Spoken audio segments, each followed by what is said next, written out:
कालभैरवाष्टक भगवान श्री कालभैरवनाथाचं अत्यंत प्रसिद्ध आहे, ते सगळ्यांना माहिती आहे. पण इंद्रकृत भगवान श्री कालभैरवाचं स्तोत्र आणि अघोर भैरव स्तोत्र, ज्याची सुरुवात यम यम यम यक्षरूपम दशदिश विदितम भूमिकंपायमानम अशी आहे.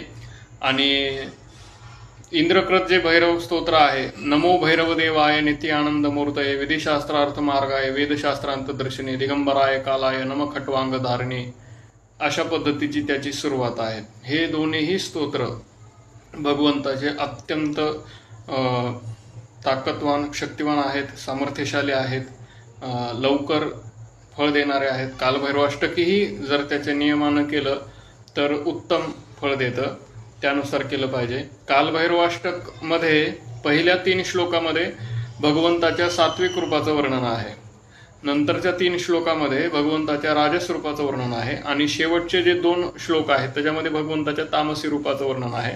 आणि 9वा जो श्लोक आहे ते अष्टकाची फलश्रुती आहे. याच्या पुढच्या भागामध्ये सांगतो मी.